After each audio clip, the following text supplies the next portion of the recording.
చాలా బాధలు ఉన్నాయి కుమారుడా. నీ ఫ్లైట్ కన్ఫర్మ్ అయిందా? నీ టికెట్ కన్ఫర్మ్ అయిందా? అయితే నీ టికెట్ కన్ఫర్మ్ అయితే నీ సీట్ నెంబర్ కన్ఫర్మ్ అవుతుంది. ఏది కన్ఫర్మ్ అవ్వకుండా వెళ్ళిపోతాను, పర్వాలేదు, చచ్చిపోయినా పర్లేదు, పాస్ట్ గారు ప్రార్థన చేస్తారు, లోపల వేసేస్తారు మట్లు అనుకుంటున్నావు నువ్వు. వాడేవాడు ఒక బెకారోడాడు, ఆడు మున్సిపాలిటీ పాస్టర్, మున్సిపాలిటీ వాడు, ఆడికేం తెలియదు. అడిగి నీ డబ్బులు కావాలి, నీ జోబులో ఉన్న డబ్బులు. ముగింపు ప్రార్థన చేసిన తర్వాత చేతులుగా చూస్తాడు, ఏమైనా ఇస్తావో ఇవ్వని. కొంతమందికి ఇస్తే బైబిల్ ఇప్పుతాడు లోపల పెట్టమని. కొంతమంది దౌర్భాగ్యులైన పాస్టర్లు ఉంటారు, బైబిల్ ఇప్పుతాడు లోపల పెట్టమని. అంటే కరెన్సీకి ఉన్న విలువ బైబిల్కి లేదనమాట. దండుకుని జోలు అనుకున్నారు ఆ దరిద్రుడే బైబిల్ నిప్పుతా ఇలాగా వాళ్ళ దగ్గర.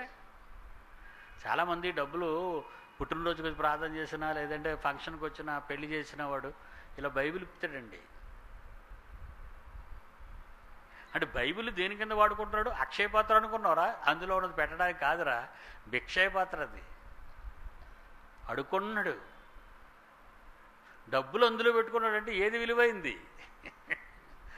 డబ్బు విలువైందా, బైబిల్ విలువైందా? ఆడికి అసలు బైబిల్ ఎప్పుడు విలువైంది కదా, ఎందుకంటే బైబిల్ రాదు కనుక. ఆడికి జీవజలం అంటే తెలీదు, జీవాహారం అంటే తెలీదు, యేసుప్రభు అంటే తెలీదు, సంఘం అంటే తెలీదు, ఆ సంఘంలో ఆయన ద్వారా చేర్చబడాలని సంగతి తెలీదు, వాడు ఎక్కడున్నాడో తెలీదు. చస్తే పాతాళానికి మాత్రం వెళ్ళకూడదు, పరలోకానికి వెళ్ళిపోతే నాకు ఒకసారి రెడీగా ఉందనుకుంటాడు. ఎంత మూర్ఖుడురా. నువ్వు మారు మనసు పొందితేనే సరే, మరేం చేస్తావు? నువ్వు మారు మనసు పొందితేనే సరే, లేకపోతే నేను నీ యొద్దకు వచ్చి ఏమన్నాడు? పట్టణంలోకి వచ్చేయండి, 2వ అధ్యాయం 5వ వచనంలో వచ్చి చదువు. నీవు ఏ స్థితిలో నుండి పడితేవో అది జ్ఞాపకము చేసుకుని మారు మనసు పొంది ఆ మొదటి క్రియలను చేయాలి బిడ్డ. అట్లు చేసి నీవు మారు మనసు పొందితేనే సరి, లేని ఎడల నేను వచ్చి నీ దీపస్తంభమును దాని చోట నుండి తీసివేతును. అంటే సంఘంలో నిన్ను పీకేసి పాతాళానికి విసిరివేర్చెదను.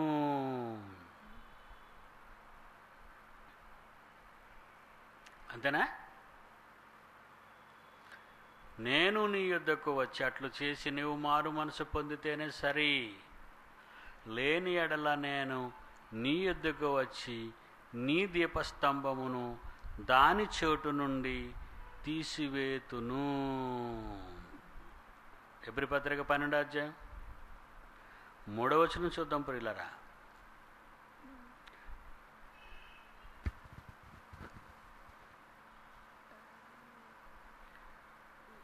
మూడో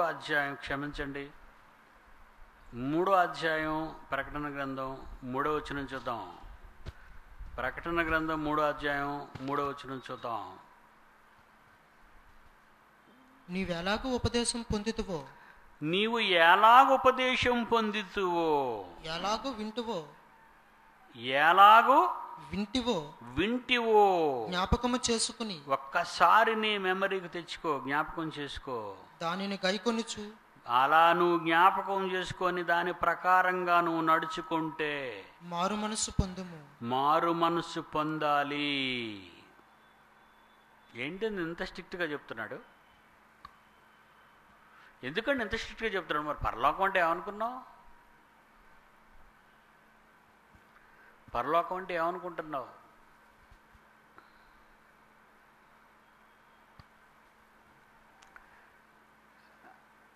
జాన్సన్ గారు, మా అల్లుడు గారిని చూసే కదా మీకు, మీ సంగీత సింహ గారిని.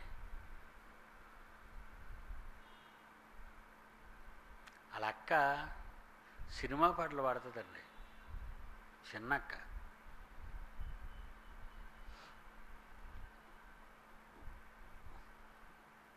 పాస్టర్ గారి కూతురు. మీ జాన్సన్ అన్న కూడా పాస్టర్ గారి కొడుకే, సిగురుడు అందరికంటే. ఇది ఎప్పుడు లెగ్సి వెళ్ళిపోతాడో బయటకు తెలీదు, ఎప్పుడు మధ్యాహ్నం భోజనంకి వస్తాడో మనకు తెలీదు, ఎప్పుడు రాత్రికి చేరి తినేసి పడుకుంటాడో తెలీదు. అలాంటి వాడండి వాడు. అన్నీ బాగా నిప్పుల్లో వేసి కరగబెట్టి స్వచ్ఛమైన బంగారాన్ని బయటికి తీశాను, లేకపోతే మీకు బంగారంలాగా ఉండేవాడు కాదాడు. ఆడి ప్యాంటుకి 20-30 జోబీలు ఉండేవి. అంటే మీరు ఆలోచించండి, ఆడి చొక్కా నిండా జోబీలే.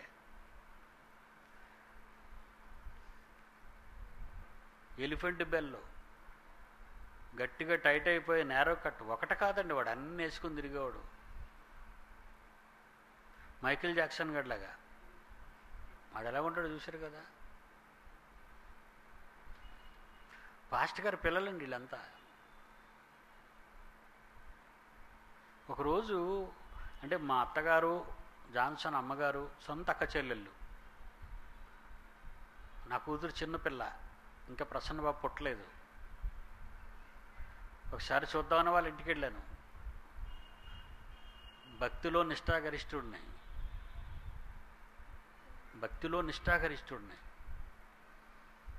వాళ్ళ నాన్నకి ఎవరైనా దొరికితే వాక్యం చెప్తాడు. తినేసేవాడు రాత్రి 2 గంటల వరకు. నన్ను ఓన్లీ వాక్యమే కదా చెప్పని అని వినేవాడు. నేను కూడా చక్కగా చెప్తాడు, మంచి పాస్ట్ ఆయన. సరిగ్గా 11 అయింది. వాళ్ళ అమ్మాయిని ఒకడు సైకిల్ మీద దించాడు. దగ్గరికి వచ్చిన తర్వాత, వీణు ఎవరవే వాళ్ళు, ఎవరు వాడు అన్నాను. నా డ్యాన్స్ మాస్టర్ ఉంది. డ్యాన్స్ మాస్టర్ రాత్రి 11 గంటలకు ఇంటికి రేగబెట్టడం ఏంటి? ఆడ వెనకాతల సీట్ ఉన్నప్పుడు కూర్చోకుంటాడు, ముందును కూర్చున్నావేటి అని నేను అడిగానండి. ఏమనలేదండి, లోపలికి వెళ్ళిపోయింది. అన్నదని కూడా పడుకుంది. రాత్రి చిన్న కూతురు అన్నదని లేదని బెంగెట్టుకున్నాడు జాన్సన్ గారు వాళ్ళ డాడీ. నాకు వినబడినట్టుకో మాట అన్నాడండి, ఇప్పుడు అన్నం తినడం మానేసింది నా కూతురు, ఎవరు తినిపిస్తారు ఇప్పుడు? నేనే నా పిల్లల్ని ఒక మాట అన్నాం అని తన అపారమైన ప్రేమను చాటుకున్నాడు నా దగ్గర. తెల్లవారు లేచి నా భార్యతో మనం వెళ్ళిపోదాం అన్నాను. వచ్చామండి. చివరికి దాని స్థాయి ఎక్కడి వరకు వచ్చిందంటే, ఎల్లారేశ్వర అనగానే మీకు తెలిసిపోద్ది, అన్ని బూతు పాటలు పడుతుంది. అది దాని పాటలో శ్రీరామనవమి, తర్వాత గణపతి నవరాత్రులు, తర్వాత ఇంకొక తల్లి, దసరా తల్లి ఎవరో, దుర్గా తల్లి, దుర్గా మహోత్సవాలు, వీటిలో ఆర్కెస్ట్రాతో కలిసి చెత్తపాటలు పాడుతుండేది. చాలా బాధ అనిపించి, అప్పటికి జాన్సన్ నన్ను అల్లుడుగా చేశాను. వీడు బాగా కరిగిపోయి మంచి బంగారంగా ఉన్నాడు. మీ తమ్ముడు చక్కగా మంచి మంచి పాటలు కడుతున్నాడు, నువ్వెందుకు వచ్చి పాడకూడదు మా దగ్గర పాటలు, మా వేదికల మీద అని అడిగాను. ఫస్ట్ దాన్ని అడిగింది ఇక్కడ సుబ్బలక్ష్మి కళ్యాణ మంటపంలో మున్సిపాలిటీ గ్రౌండ్లో మీటింగ్ అయినప్పుడు ఫస్ట్ టైం. పాడుతాను బావా అందుకని పాడలేదు. ఇప్పుడు పాటలు పాడుకొనే ఉంది.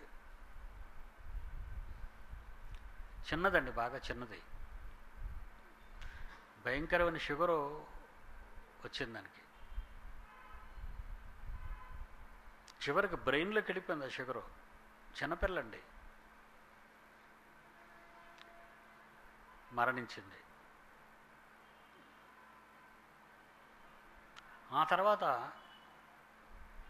అది ప్రేమించి చేసుకున్నదాని భర్త, వీడు కిషోర్ కుమార్ పాటలు పాడేవాడు. ఆడొక ప్రీచరు, చర్చ్ ఆఫ్ క్రైస్ట్ ప్రీచర్. ఆడు త్రాగుడుకు అలవాటు పడి, కైనీలకు అలవాటు పడి, భార్య చచ్చిపోగానే బెంగతో వాడు చచ్చిపోయాడు. వీడిద్దరికిద్దరు కొడుకులు. పెద్దోడు అపురూప్ అని పేరు పెట్టుకున్నారు, చిన్నవాడికి అరుణ్ అని పేరు పెట్టుకున్నారు. అరుణ్ అనేవాడికి తల్లి తండ్రి పాడే పాటలు, వాళ్ళ జీవితం చూసిన తర్వాత వీడు పళ్ళ కింద కైని పెట్టుకునేవాడు. వాడు పెద్ద పేగులన్నీ డ్యామేజ్ అయిపోయి పక్కన ఒక సంచి తగిలించేవాడు. చిన్న పిల్లోడాడు, ఇంకా ఆడు చచ్చిపోయాడు. వరుసగా ఈ చావులు రావడం వల్ల పెద్దోడు అపురూప్ అని పేరు పెట్టుకున్నవాడు, వాడికి 2 పిల్లలు, చచ్చిపోయినోడికి 2 పిల్లలు. ఆ భార్య వితంతు అయిపోయింది, చిన్నపిల్ల. ఇక చివరిగా ఈ పెద్దోడు ఉన్నాడు అపురూప్ అనేవాడు, వాడికి 2 పిల్లలు. మన చర్చికి వచ్చే చివరిలో కూర్చునేవాడు.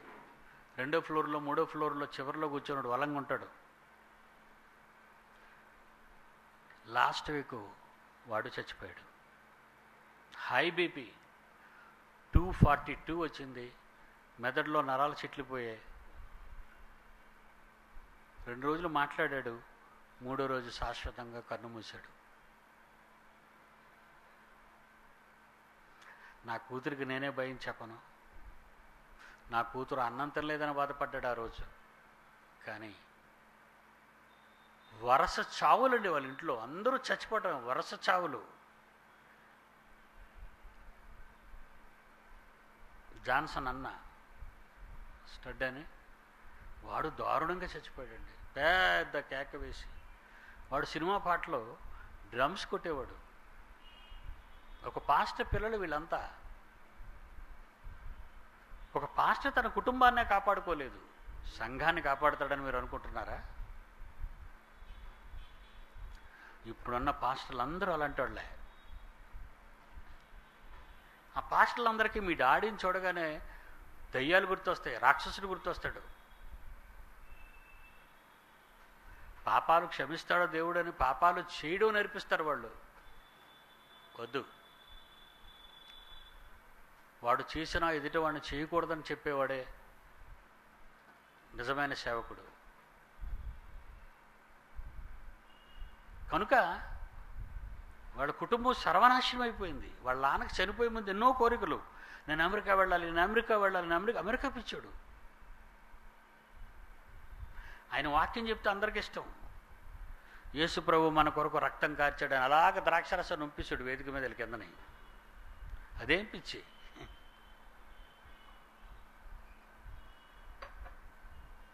యేసు ప్రభు శిలువలో రక్తం కార్చాడని ద్రాక్షరసం ముడి తీసుకుని దబ దబ దబ పంపించేవాడు.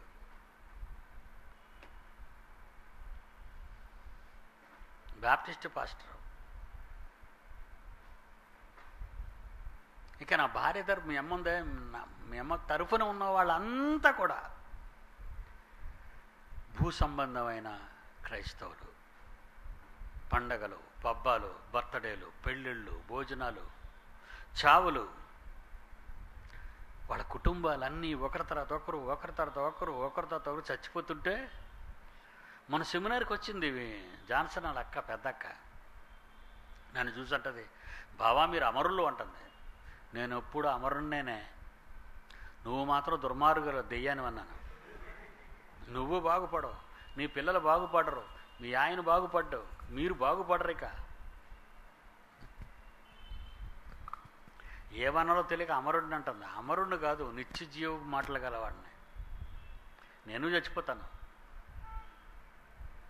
అందుకే దేవుడు ఒక మాట ప్రసంగిలో రాయించాడు సొలొమోను చేత, నీ కాలం రాకముందే నువ్వెందుకురా చచ్చిపోతావు.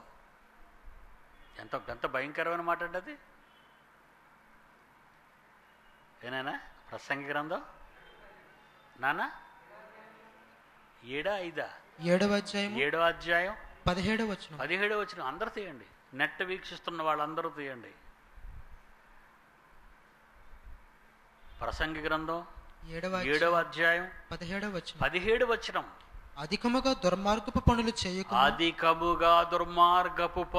చేయకము చేయొద్దు. నువ్వు బుద్ధిహీనముగా తిరగవద్దు. బుద్ధిహీనంగా పనికిరాని పనుల్లో నిమగ్నమై ఉండొద్దు. నీ కాలమునకు ముందుగా నీకు అలాగ తిరిగితే, అలాగ బుద్ధిహీన పనులు చేస్తే, నువ్వు అలా తిరిగితే నీ కాలానికి ముందే చస్తావు అన్నాడు. చూడండి, ఏ పని మీద వెళ్తున్నా. నిన్న మా విలియం గడు ఫోన్ చేశాడు. వాడు ఎంత నెమ్మదిగా ఉంటాడో తెలుసు కదండి. ఏ పనైనా చేస్తాడు. నాయన దేవుడి పని రా, చేస్తాను. నాయన దెయ్యం పని రా, పద అంటాడు. అంత మంచోడు అండి. ఎటాడు, రైటా రాంగాడు, ఎస్సా నో ఆడు. మొన్న ఫోన్ చేస్తున్నాడు, మాము నాకు ఎర్ర వ్యాన్ పట్టుకొని పెళ్ళికి వెళ్తాను. ఊరే అది పెట్రోల్ బండిరా అన్నాను. ఎక్కడికి వెళ్తావు? ఎక్కడో గరివిడి. ఊరే ఒక 1000 రూపాయలు పెట్రోల్ అవుతుంది అప్ అండ్ డౌను అన్నాను. నేను వేసుకుంటాను మాము అన్నాడు. మరి కట్నరా మమ్మిస్తానంత 1000 రూపాయలు అన్నాడు. అంటే 2000 రూపాయల. రేపు వస్తాడు ఉదయం, ఆయన చూడండి ఒకసారి. 2,000 రూపాయల. ఇంతకీ దేనికిరా నాయన అన్నాను. ఎప్పుడో క్రీస్తు పూర్వం వాడికి సౌత్ ఆఫ్రికాలో ఒక ఫ్రెండ్ ఉన్నాడట, ఆడి పెళ్ళట. ఆడి పెళ్ళికి వెళ్ళాలా? ఎరా నీకు అవసరమా? నువ్వు వెళ్తే వెళ్ళిగనరా నాయన, కారు తీసుకొచ్చి లోన్ పెట్టిరా అన్నాను.